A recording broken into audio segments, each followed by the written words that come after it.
जोहार दोस्तों, आदिवासी परिवार मजूर संगठन डामोर मानसिंह। तो આપણે આદિવાસી સમાજની દીકરીઓનું બહુ અત્યારે ફરિયાદ કેસ આવે છે। આપણે જામનગર જિલ્લો ધ્રોલ તાલુકાની અંદર ઓછામાં ઓછા 20થી ઉપર એવી ફરિયાદો આવી ગઈ છે।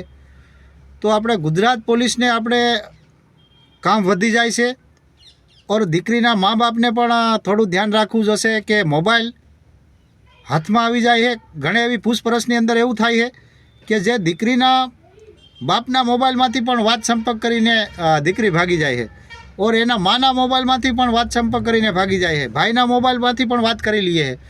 તો એની વચ્ચે કોઈ માણસ નથી રહેતું એને ભગાવવા માટે થઈને ઘરના જ મોબાઈલથી એના મા બાપના જ મોબાઈલથી આ સંપર્ક કરી અને ભાગી જાય છે।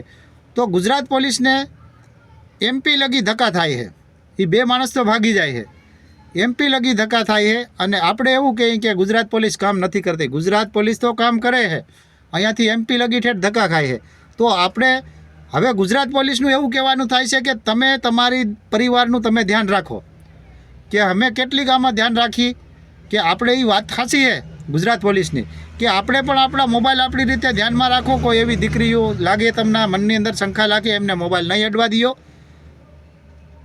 તો ઓછા કેસ થશે। ગુજરાતની અંદર બહુ બધું બદનામ થાય છે કે અમે સુધારવા હાટું થઈને કોશિશ કરીએ, બહુ ઉંમર પૂરી ન હોય તોય દીકરીઓ વહી જાય છે તો એના મા બાપ ઉપર કડકમાં કડક કાયદો કરવામાં આવશે એવું પોલીસને કહેવાનું થાય છે।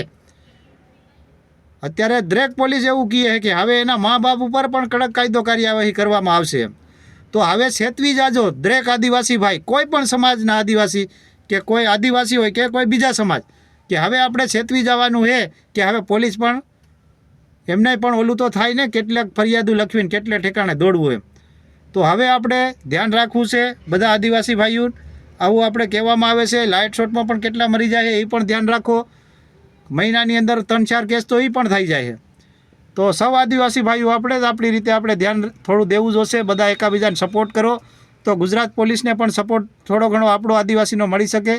અને જ્યાં ત્યાં આ બધી લૂંટ થાય છે, ચોરીઓ થાય છે, એમાં પણ આદિવાસીના બધે નામ આવે છે તો એ પણ આપણા આદિવાસી કોઈ ન કરે એવું પણ બીજા સારા આદિવાસી કોઈ સમજુ હોય તો એ પણ તમે સમજાવો, એકથી કાંઈ નથી થવાનું।